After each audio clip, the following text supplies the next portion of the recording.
Assalamualaikum warahmatullahi wabarakatuh. Perkenalkan, nama saya Nanda Anastasia Salsabila dengan NIM 921423126. Pada video kali ini, saya akan membahas materi tentang akuntansi investasi. Tujuan pembelajaran yang akan dicapai: yang pertama, konsep dasar investasi, penilaian dan penyajian; yang kedua, investasi jangka pendek; yang ketiga, investasi jangka panjang; yang keempat, investasi dalam obligasi; dan yang kelima, investasi dalam saham; dan yang keenam, investasi dalam tanah. Sekarang kita akan masuk ke pembahasan yang pertama, yaitu konsep dasar investasi.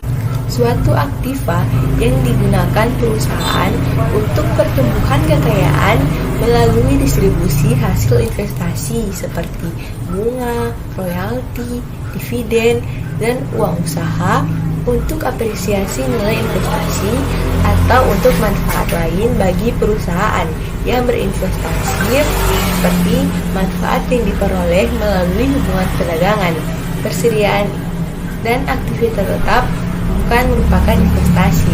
Definisi investasi menurut PSAK 13.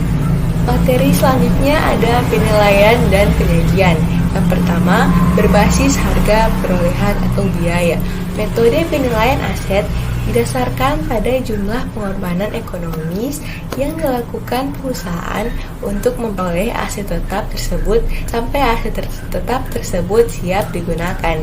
Yang kedua, berbasis revaluasi atau nilai pasar. Metode penilaian aset didasarkan pada harga pasar ketika laporan keuangan disajikan. Penggunaan metode ini akan memberikan gambaran lebih akurat nilai aset yang dimiliki perusahaan pada waktu tertentu. Yang kedua, investasi jangka pendek.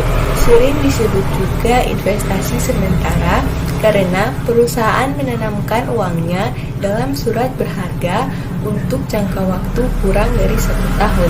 Definisi investasi jangka pendek. Lalu ada objek investasi jangka pendek, berbentuk surat berharga seperti saham dan obligasi. Ada dua alasan surat berharga disebut sebagai investasi jangka pendek. Alasan yang pertama, surat berharga tersebut mudah diperjualbelikan sehingga dapat dijual dan dijadikan uang tunai setiap saat dibutuhkan. Yang kedua, manajemen perusahaan akan segera menjualnya setiap saat diperlukannya uang tunai. Investasi jangka pendek dikelompokkan sebagai aset lancar karena dibeli dengan tujuan untuk segera diuangkan menjadi kas dalam waktu kurang dari 1 tahun. Contoh soalnya bisa kalian lihat pada tabel, terdiri dari jenis saham, harga beli, harga pasar, potensi laba atau rugi. Aset lancarnya terdiri atas kas, piutang usaha, investasi jangka pendek, surat berharga, dan cadangan penurunan harga pasar. Selanjutnya yang ketiga yaitu investasi jangka panjang.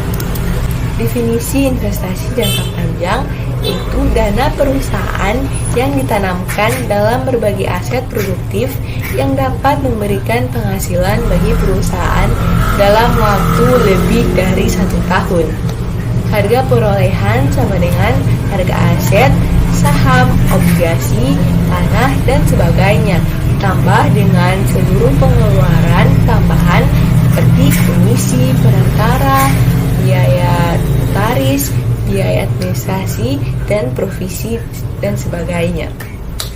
Beberapa perusahaan memilih alasan investasi jangka panjang karena yang pertama, untuk memperoleh keuntungan modal atau capital gain, laba yang berasal dari kenaikan harga saham perusahaan yang dibeli. Yang kedua, untuk memperoleh pendapatan dividen. Yang ketiga, untuk memperoleh hubungan khusus dengan perusahaan penerbit saham. Dan yang keempat, untuk ekspansi usaha. Kelima, untuk memperluas pasar, dan lain-lain. Yang keempat, investasi dalam obligasi. Definisi obligasi yaitu surat utang yang diterbitkan oleh suatu perusahaan berupa janji untuk pembayaran sejumlah uang di kemudian hari beserta pembayaran bunganya secara berkala.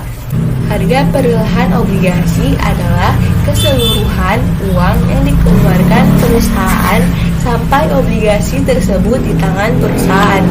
Harga beli obligasi, notaris, komisi perantara, biaya administrasi, dan provisi, dan sebagainya. Contoh soalnya yaitu pada tanggal 1 Juli 2012, PT Mitra Niaga membeli 2.000 lembar obligasi di PT A di BIE. Obligasi bernilai nominal 1 juta per lembar tersebut dibeli dengan harga 970.000 per lembar.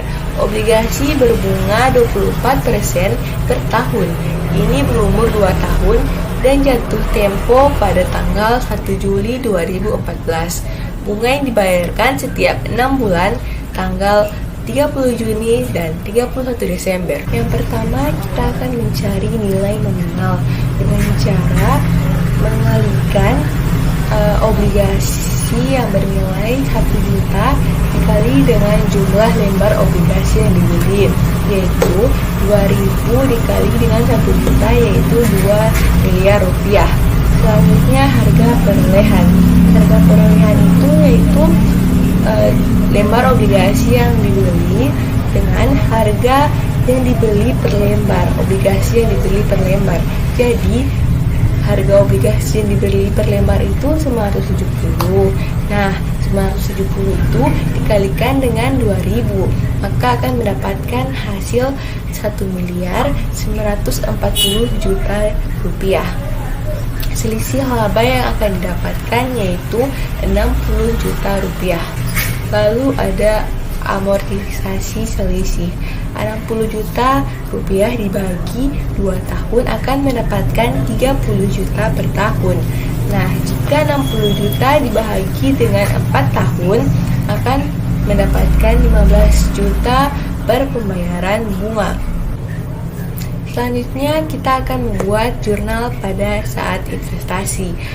Tanggal 1 Juli 2012, di bagian debit, investasi dalam obligasi bernilai 1.940.000.000 rupiah. Di bagian kreditnya ada kas yang bernilai 1.940.000.000 rupiah. Pendapatan bunga 6 bulan yaitu 6 dibahagi 12 dikali dengan 2 miliar rupiah dikali dengan 24%, maka akan mendapatkan hasil 240 juta rupiah. Lalu selanjutnya jurnal pada saat menerima pendapatan bunga. Pada tanggal 31 Desember 2012, bagian kas bernilai 240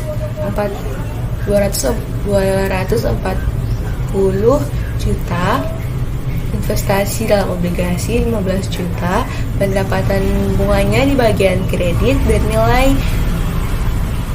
255 juta rupiah. Jurnal pada saat menerima pendapatan bunga. Pada tanggal 30 Juni 2013, bagian debitnya kas bernilai 240 juta, investasi dalam obligasi 15 juta, dan bagian kreditnya pendapatan bunga bernilai 255 juta rupiah.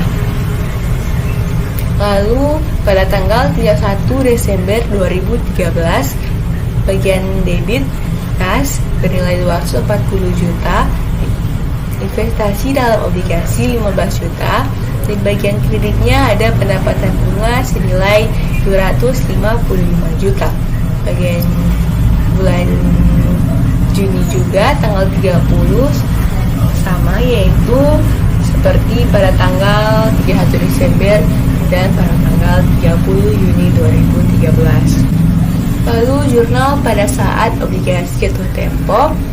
Pada tanggal 1 Juli 2014, bagian debitnya kas senilai 2 miliar rupiah dan bagian kreditnya investasi dalam obligasi senilai 2 miliar rupiah. Termasuk materi yang kelima yaitu investasi dalam saham. Definisi saham. Saham adalah sebuah bukti kepemilikan nilai sebuah perusahaan. Penerbitan saham merupakan salah satu pilihan perusahaan ketika memutuskan untuk pendanaan perusahaan. Saham merupakan instrumen investasi yang banyak dipilih para investor karena saham mampu memberikan tingkat keuntungan yang menarik. Harga perolehan saham adalah harga beli saham ditambah seluruh biaya lainnya seperti biaya notaris, komisi perantara, biaya administrasi, dan sebagainya. Kita masuk ke contoh soal. Pada tanggal 14 Februari 2012, PT Mitra Niaga membeli 600.000 lembar saham PT B di BEI. Saham bernilai nominal 1.000 per lembar tersebut dibeli dengan harga 1.200 per lembar. Pada tanggal 12 Agustus 2012, PTB mengumumkan akan membagikan dividen kepada pemegang sahamnya sebesar 300 per lembar saham. Dan pada tanggal 26 Agustus, PT Mitra Niaga menerima dividen tunai dari PTB setelah memegang lebih dari 1 tahun. Pada tanggal 10 Mei 2013, seluruh saham tersebut dijual dengan harga 1.500 per lembar saham. Masuk di penyelesaian. Nilai pembelian yaitu 600.000 dikali dengan harga saham per lembar yaitu 1.200, yaitu sama dengan 720 juta rupiah. Jurnal pada saat pembelian saham pada tanggal 14 Februari 2012. Di bagian debit, investasi dalam saham PTB senilai 720 juta rupiah. Di bagian kreditnya ada kas senilai 720 juta rupiah. 12 Agustus 2012, PTB mengumumkan pembagian dividen sebesar 300 per lembar saham. Maka jumlah dividen yang diterima PT Mitra Niaga yaitu 600.000 dikali 300 yaitu 180 juta rupiah. Jurnal pada saat pengumuman dividen 12 Agustus 2012, bagian debit piutang dividen senilai 180 juta dan bagian kreditnya pendapatan dividen senilai 180 juta. Jurnal pada saat penerimaan dividen pada tanggal 26 Agustus 2012, bagian debitnya kas senilai 180 juta dan bagian kreditnya piutang usaha senilai 180 juta rupiah.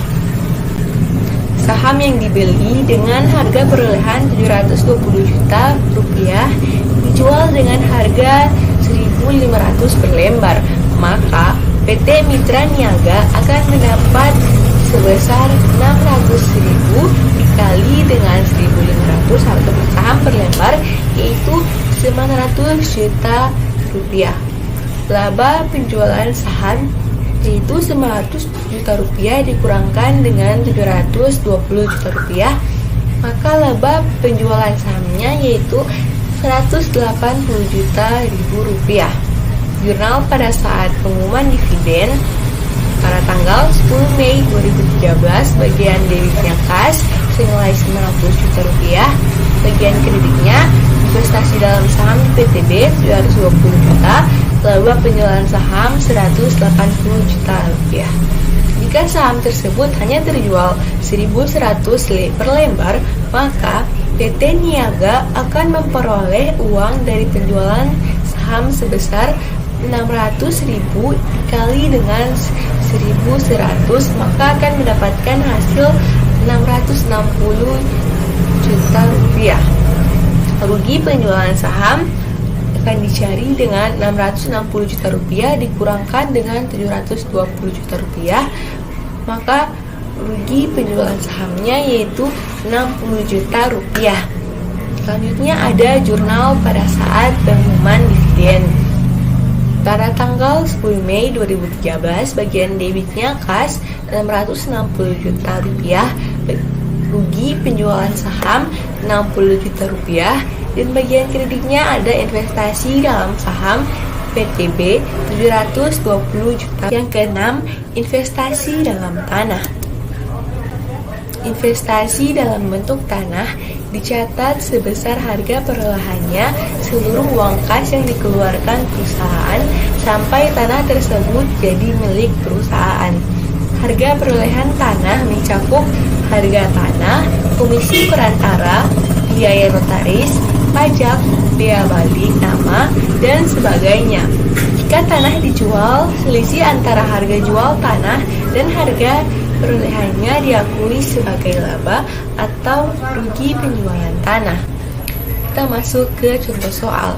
Pada tanggal 2 Maret 2012, PT Roda Niaga yang berlokasi di Jakarta membeli sebidang tanah di Bogor dengan harga 700 juta rupiah.